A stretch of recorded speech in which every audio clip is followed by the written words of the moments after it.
तो अपनी बीवी को बचाने से लेकर ऑलमोस्ट एक किलर बनने तक आज मैं तुम्हें स्पाइडरमैन की लाइफ के सबसे डार्क पेज से रूबरू करवाऊंगा।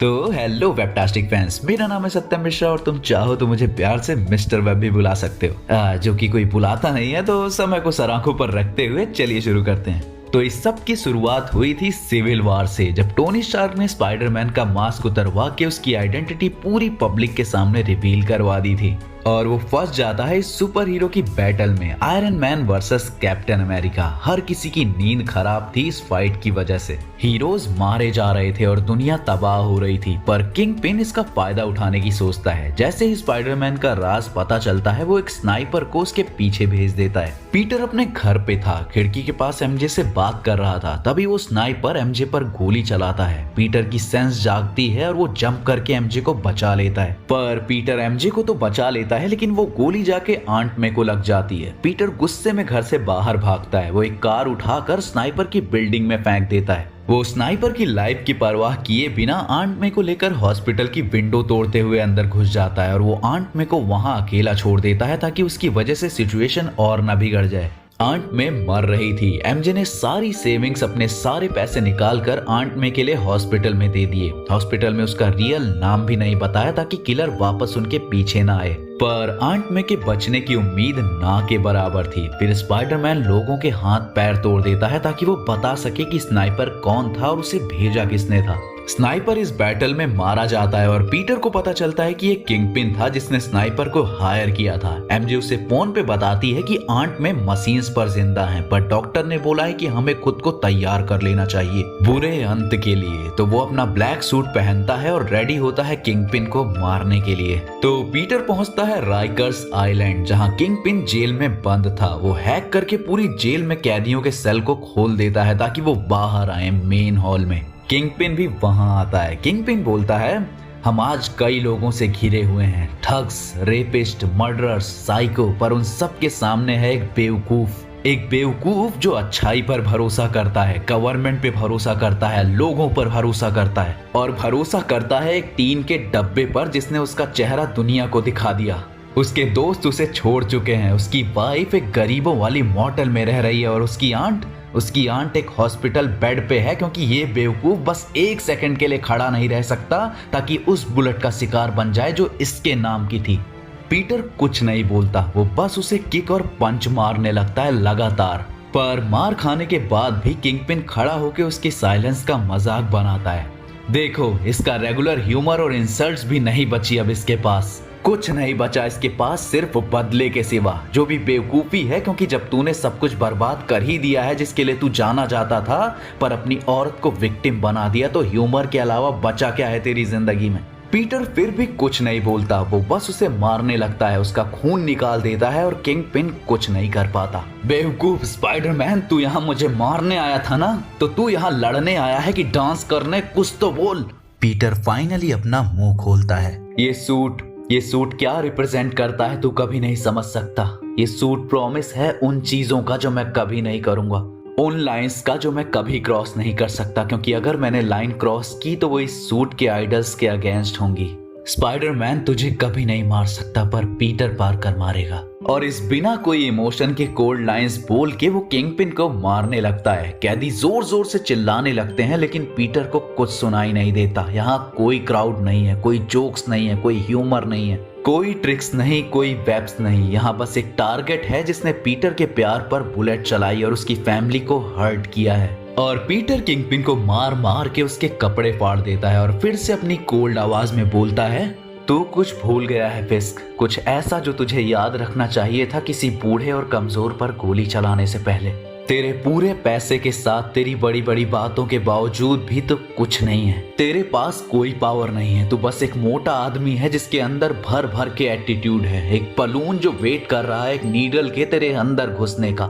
और मैं वो नीडल हूँ। किंगपिन उस पर अटैक करने की कोशिश करता है, बट पीटर उसे आसानी से डॉज कर लेता है और एक ही पंच में वो किंगपिन को नीचे गिरा देता है। किंगपिन कराहती हुई आवाज में बोलता है, मार दूंगा, मैं तुझे मार दूंगा। पीटर बोलता है, उठ फिस्क उठ।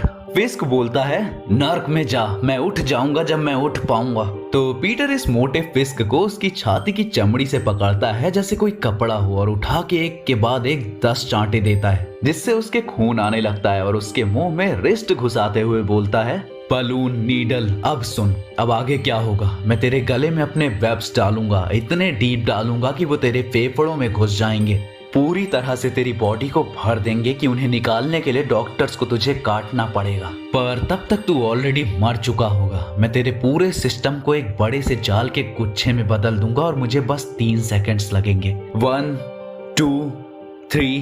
पर पीटर उसे धक्का दे देता है। किंगपिन बोलता है अगर तू मुझे मारना चाहता है तो मार दे। पीटर बोलता है ओह, मैं तुझे मारूंगा, मैंने बोला है मैं तुझे मारूंगा, पर मैंने नहीं बोला कि मैं तुझे आज मारूंगा। मैं तुझसे कुछ सीखा हूँ फिस्क, और वो है दर्द, और ये दर्द अब तेरा है। मैंने तुझे मारने से बहुत बुरा काम किया है, मैंने तुझे हरा दिया है। I beat you फिस्क। इस कमरे में हर किसी ने देखा है कि आई बीट यू, और वो अब अपने दोस्तों को बताएंगे, और जल्द ही पूरी सिटी, पूरी कंट्री जान जाएगी कि तू एक आदमी से लड़कर पिटा है। और तेरे जैसे गर्व से भरे घमंडी इंसान के लिए, जिसको लगता है कि वो कभी हार नहीं सकता, इससे बड़ा दर्द कुछ नहीं हो सकता। मैं चाहता हूँ कि तू इस नॉलेज के साथ जिए। मैं जानता हूँ कि ये चीज तुझे हर सेकंड अंदर से मारती रहेगी। मैं चाहता हूँ तू इस पर्सनल नर्क में जिए। मैं चाहता हूँ तू जले फिस्क, तू जले, कम से कम कुछ टाइम के लिए। मैंने कभी किसी को नहीं मारा अपने मोरल्स की वजह से, और क्योंकि मुझे लगता था कि ये चीज मेरी फैमिली को कैसे अफेक्ट करेगी। तो अगर मेरी आंट मर जाती है तो वो रीजन बचता ही नहीं, और तेरे लिए मैं अपने मोरल्स में एक जगह छोड़ सकता हूँ। तो सुन फिस्क सुन, जैसे ही मेरी आंट की मौत आई, मैं वापस आ रहा हूँ तेरे लिए, और इस बार मैं कहानी खत्म करूंगा। और तू जानता है तू मुझे नहीं रोक सकता। तो मैं आऊंगा और मैं 3 तक गिनूंगा, और फिर तू मर चुका होगा। मैं कसम खाता हूँ मेरी जिंदगी और उसकी आत्मा पर, हर उस चीज पर जो मुझे प्यारी है, कि तू मरेगा फिस्क, पर तब तक के लिए तू जिएगा फिस्क। इस लड़ाई की यादों के साथ, इस लड़ाई की बेइज्जती के साथ, और मेरे मैसेज के साथ। और ये मैं तुम सब से बोल रहा हूँ, ये बात हर किसी तक फैला दो। अगर कोई मेरी या मेरी फैमिली के लिए आया, अगर किसी ने उन्हें या किसी भी चीज को छुआ जिसकी मैं परवाह करता हूँ, तो तुम भी वही एक्सपीरियंस करोगे जो इसने किया। तुमने उन्हें छुआ और तुम मरोगे, दर्द के साथ, धीरे धीरे, लेकिन तुम मरोगे जरूर। और तूने उसकी मौत का ऑर्डर दिया था ना फिस्क, तो ये बात सेंस बनाती है कि तेरी लाइफ भी तब खत्म होगी जब उसकी होगी। तो अगर मैं तेरी जगह होता विल्सन, तो मैं प्रे करता कि गॉड उसे और लाइफ दे दे। पर सच बताऊं तो जिस हालत में तू है, मैं गॉड पर भी भरोसा नहीं करूंगा। मिलते हैं फिस्क, याद रखना। तो ये मेरे फेवरेट मोमेंट्स में से है स्पाइडरमैन के। एक साइलेंट स्पाइडरमैन से खतरनाक कोई नहीं हो सकता। पर अब हम कहानी के उस पार्ट पर आने वाले हैं जहां पीटर ने अपनी लाइफ की सबसे स्टूपिड हरकत की थी। इस डिसीजन ने ना सिर्फ मेरी जेन की लाइफ को बर्बाद किया, ना सिर्फ उनकी शादी और उस प्यार को खत्म किया, बल्कि जब से एक कहानी आई है कॉमिक्स में सालों पहले, तब से पीटर के इस डिसीजन की वजह से स्पाइडरमैन बेस्ट हीरो से कलंक बन के रह गया है। तो इसे भी कंटिन्यू करते हैं। स्पाइडरमैन की आइडेंटिटी रिवील हो चुकी है और वो बोलता है कि मुझे कहीं दूर भाग जाना चाहिए था। तो किंगपिन ने जो बुलेट मेरे नाम पे भेजी थी, वो मेरे वहाँ ना होने पर आंट मे को ना लगती और वो हॉस्पिटल में ना होती, और वो भी बेचारी गलत नाम से, ताकि कोई उन्हें वापस से मारने ना आ जाए। डॉक्टर बोलता है कि बिना आईडी और पैसों के हम इन्हें चैरिटी वार्ड में डाल देंगे, पर एमजे उसे रोकती है और बोलती है कि मेरे पास जो चीजें हैं हम उसे बेच देंगे, लेकिन आंट मे को हम बचा लेंगे। पीटर एमजे को मना कर देता है और बोलता है कि तुम यहीं रुको, मैं मदद लेकर आता हूँ। पर बाहर डॉक्टर उसे रोक कर बोलता है कि हॉस्पिटल के रूल्स तो हैं, लेकिन स्पाइडरमैन ने मेरे अंकल को बचाया था, तो तुम फिक्र मत करो, मैं तुम्हारी आंट मे को छुपा कर सेफ रखूंगा। पीटर गुस्से में जाता है और टोनी स्टार्क के बेस पे सिक्योरिटी तोड़ के अंदर घुस जाता है। टोनी को जैसे ही वार्निंग मिलती है, वो अपना सूट पहनकर उस पर अटैक कर देता है, क्योंकि उसे पता नहीं होता कि अंदर घुसा कौन है। पीटर पार्कर कुछ सोच ही नहीं रहा था, वो स्टार्क के बूस्टर्स बंद कर देता है और स्टार्क नीचे गिरते हुए उससे पूछता है कि पीटर तुम पागल हो गए हो क्या? पीटर गुस्से में बोलता है कि तू कहीं नहीं जाएगा जब तक मेरा काम स्टार्क उसकी बात को बीच में ही काट कर बोलता है कि तुमने मुझे धोखा दिया पीटर, अब गवर्नमेंट के ऑर्डर्स के हिसाब से तुम गिरफ्तार होगे। ये सीक्रेट वार्स की बात है जब पीटर ने टोनी की टीम छोड़ दी थी। पीटर टोनी को हरा देता है और उसे बांध कर बोलता है कि मैंने तुझे बाप की तरह माना, तेरा साथ दिया, तेरे कहने पर आइडेंटिटी गिव अप कर दी और आज उसकी वजह से आंट में मर रही हैं। टोनी बोलता है कि सॉरी, पर अगर मैं उनकी हेल्प करता हूँ तो वो तुम्हारी हेल्प होगी और तुम्हें तो पता ही है पीटर कि मेरा नाम गवर्नमेंट डाटा में है, तो अगर मैंने तुम्हारी मदद की तो मैं गवर्नमेंट की नजर में आ जाऊंगा। तो माफ करना पीटर, मगर इवन मे के लिए मैं इतना बड़ा रिस्क नहीं उठाऊंगा। और इसी बीच टोनी पीटर के जाल से आजाद हो जाता है और वो पीटर से बोलता है कि मैं तुझे जाने दूंगा ताकि तेरी आंट में के आखिरी समय में तू उसके साथ रहे। और इतना कहकर टोनी वहाँ से चला जाता है पीटर को घुटनों पर छोड़कर। पर स्टार्क इतना बुरा भी नहीं था, क्योंकि जब पीटर हॉस्पिटल पहुँचता है तो जार्विस वहाँ आ जाता है जो स्टार्क का बटलर था। वो आंट में का नकली भाई बन के 2 मिलियन जमा करा देता है उसके इलाज के लिए। लेकिन फिर डॉक्टर बोलता है कि हम तुम्हारी आंट में के आखिरी दिन कंफर्टेबल बनाएंगे। पीटर शॉक हो जाता है कि पैसे जमा कराने के बाद भी डॉक्टर ऐसा क्यों बोल रहे हैं। तो डॉक्टर बताता है कि इस एज में उन्हें बचा पाना नामुमकिन है। पीटर फिर वहाँ से भागता है और पहुँच जाता है डॉक्टर स्ट्रेंज के पास कि चलो कोई इंसान नहीं तो वो आदमी जो कितने बड़े बड़े जख्मों से जिंदा बच गया, वो एक बुलेट से तो बचा ही लेगा आंट में को। पर डॉक्टर स्ट्रेंज भी पीटर की मदद करने से मना कर देते हैं। डॉक्टर स्ट्रेंज बोलते हैं कि कुछ चीजें सॉर्सरर्स भी नहीं कर सकते। मैं ही जरूर हुआ हूँ लेकिन मेरे जख्म अभी भी वही हैं। लेकिन आंट में का मरना तय है, सब मरते हैं पीटर। पीटर बोलता है कि आज से कुछ साल बाद वो बुढ़ापे से मर जाएंगी, लेकिन वो मेरी वजह से नहीं होगा। पर अभी नहीं, वो बुलेट मेरे लिए थी, वो नहीं मरनी चाहिए। और यहाँ पे राइटर्स की एक और चूतिया राइटिंग आ जाती है जहाँ स्ट्रेंज उसे कई सारी पॉसिबिलिटीज दिखाता है कि वो Reed Richards, doctor Doom, even दुनिया में किसी से भी हेल्प मांग ले तब भी वो आंट में को नहीं बचा पाएगा। पीटर एस्ट्रल फॉर्म में टाइम में पीछे भी जाता है अपने सीखे स्पेल से स्ट्रेंज के टूल्स यूज करके, वो भी उसके ही सामने। पर वो दोबारा से उस भयानक मोमेंट को एक्सपीरियंस करता है क्योंकि एस्ट्रल फॉर्म में होने की वजह से वो आंट में को नहीं बचा पाता। पीटर दुखी हो जाता है। स्ट्रेंज की बातें उसके दिमाग में घूमने लगती हैं कि वो कितना भी कर ले लेकिन अपनी आंट में को नहीं बचा सकता। एक न एक दिन सब मरते हैं, डेस्टिनी चेंज नहीं होती। वो भरोसा भी करता है, पर तभी एक छोटी बच्ची वहाँ उसके पास आकर बोलती है कि मैं कर सकती हूँ। वो बच्ची उसे अपने पीछे भगाती है और उस बच्ची को ढूंढने के चक्कर में पीटर एक लेडी के पास पहुँच जाता है जो बोलती है कि मैं कब से तुम्हारा वेट कर रही थी। वो पीटर के बारे में बहुत कुछ बोलती है कि तुम हीरो बनने के लिए नाटक करते हो, तुम हीरोइज्म के नाम पे अपना टैलेंट वेस्ट कर रहे हो। वो उसको उसकी अदर रियलिटीज भी दिखाती है जहाँ पे पीटर पार्कर काफी ज्यादा सक्सेसफुल इंसान है और सारी रियलिटीज में यही पीटर पार्कर अकेला रह जाता है एंड में। और वो लेडी देखते ही देखते मेफिस्टो में चेंज हो जाती है। वो बोलता है कि मैं तुम्हारी आंट में को बचा सकता हूँ और बचाऊंगा भी, लेकिन मुझे बदले में कुछ चाहिए। पीटर पूछता है कि मेरी सोल, तो मेफिस्टो कहता है कि ना, उसमें अब मजा नहीं रहा और आगे बहुत चांस आएंगे उसके लिए। तो तुमने बोला था कि तुम अपनी आंट में को बचाने के लिए कुछ भी कर सकते हो, राइट? पीटर बोलता है कि ये डिसीजन मैं अकेला नहीं ले सकता। तो मेफिस्टो उसे एमजे के पास ले जाता है जहाँ वो एमजे से भी सेम डील पे बात कर रहा था।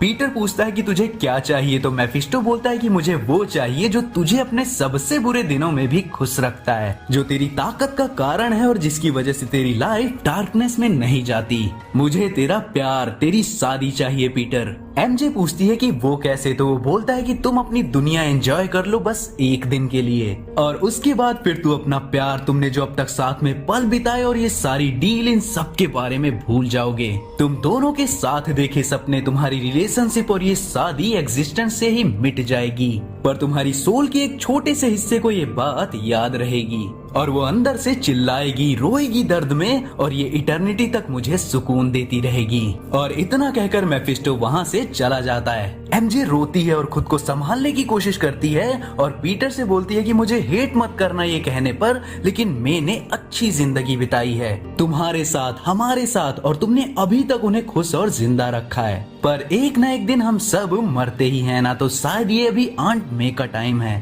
पीटर बोलता है कि ये सब मैंने भी सोचा था, हार्ट अटैक, ओल्ड एज, ये सब मैं मान भी लेता, पर वो मेरी वजह से मर रही हैं। और मैं जानता हूँ कि अगर ये चीज लॉजिकल भी है, तब भी अगर वो मरी तो मैं खुद के साथ जी नहीं पाऊंगा। एमजे पीटर से बोलती है कि अगर मैं मेरा प्यार बचाना चाहूँ तो इसकी जिम्मेदार मैं होंगी, मुझे ऐसी सिचुएशन में मत डालो। पीटर बोलता है कि मैं अकेले भी ये फैसला ले सकता हूँ, लेकिन मुझे तुम्हारी भी हाँ चाहिए। दोनों वहीं फ्लोर पे एक दूसरे का हाथ पकड़ते हैं। पीटर बोलता है कि क्या तुम्हें याद है, तो एमजे बोलती है मुझे हर एक चीज याद है। और वो मॉन्स्टर चाहे कुछ भी कर ले, लेकिन उस प्यार को खत्म नहीं कर पाएगा। तभी मेफिस्टो वहाँ आ जाता है और पीटर रोती हुई एमजे को छोड़कर उससे बोलता है कि ये काम कैसे करेगा। तो मेफिस्टो बोलता है कि सारा कुछ वैसा का वैसा ही रहेगा, बस तुम्हारी शादी एग्जिस्टेंस से इरेज हो जाएगी, जैसे ये कभी हुई ही ना हो, लेकिन तुम्हारी आंट में जी उठेंगी। लेकिन एमजे पूछती है कि उसके बाद क्या पीटर की आइडेंटिटी अभी भी लोगों के सामने है, तो कोई फिर से आंट में को शूट कर सकता है। तो मेफिस्टो बोलता है कि तुम दोनों जैसा प्यार जमानों में एक बार ही होता है, तो मैं उसके लिए इस पूरी दुनिया में पीटर की आइडेंटिटी भुला दूंगा।